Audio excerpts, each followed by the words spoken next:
O processo de revisão da Política Nacional de Terras entrou na sua fase decisiva, conhecidas que já são, por exemplo, resultados como o diagnóstico e decorrido todo o processo de escutação das diversas partes interessadas.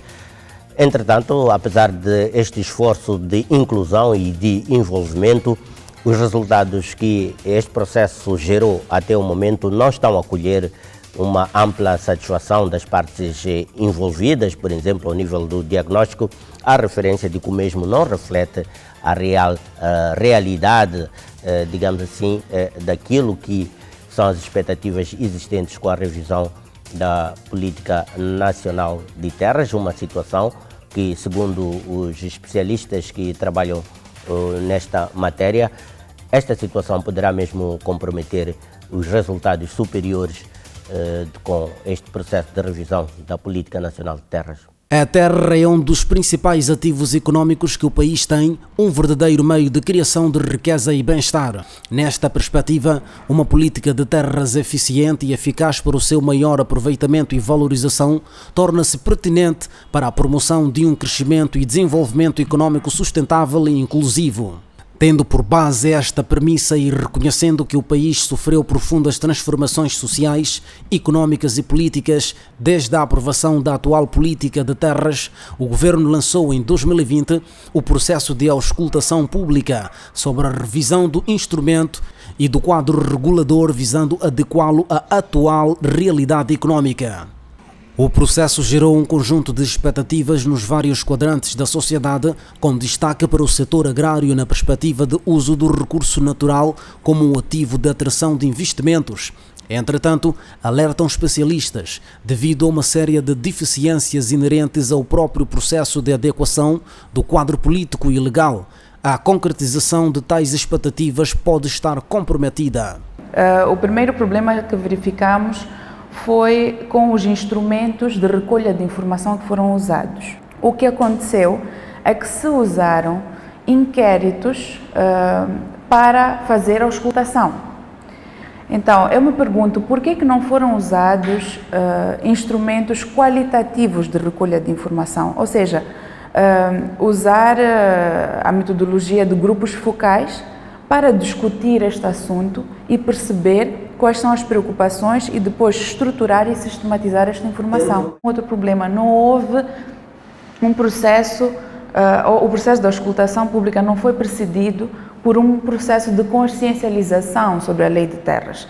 Então, isto também influenciará naquela validade que as pessoas, das opiniões das diferentes pessoas que foram auscultadas. Então, não foram acauteladas também, o timing, né, deste processo não foi dos melhores, porque era pandemia, era conflitos e por aí fora. Lacunas na participação e instrumentos de recolha de informação considerados inapropriados são algumas das deficiências do processo de auscultação que, na opinião dos especialistas, podem induzir a proposta de revisão que não vão ao encontro das expectativas despoletadas no âmbito do lançamento do processo de revisão. Então, se nós queremos fazer uma auscultação bem feita para uma questão que está ligada à terra, que é o bem determinante para a subsistência rural, nós temos que ouvir e ouvir muito bem esta população rural. Portanto, a avaliação que fazemos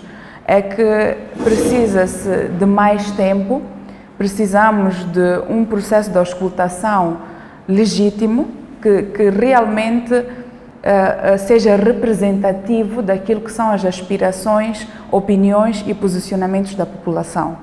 Para além disto, precisamos também de um documento de diagnóstico com a qualidade e o rigor metodológico necessário, porque, como eu disse, identificamos diferentes deficiências e uma das deficiências é a metodologia que foi usada. Embora reconheçam a existência de algumas lacunas na lei, sustentam que, à semelhança do processo de revisão desencadeado, um fortalecimento da capacidade institucional ao nível do setor público também tem o potencial de dar respostas aos principais problemas de gestão e administração de terras no país, promovendo o investimento público e privado sobre a terra. Se nós resolvermos esta incapacidade institucional de fazer cumprir a lei, estaremos muito bem. Admito sim que existem algumas lacunas na lei. Por exemplo, a questão da indemnização justa não está muito clara. O que é isto de indemnização justa? A questão dos procedimentos e regras das consultas comunitárias também não está muito claro. Então, existem sim algumas lacunas na lei, mas não está claro que é necessária uma revisão para resolver esse problema, porque poderá-se resolver esse problema, e isto muitos juristas já puseram em causa, poderá-se resolver esse problema através de decretos, por exemplo, regulamentos, aprovação de um regulamento de indemnização, aprovação de um regulamento de consulta comunitária com regras mais claras.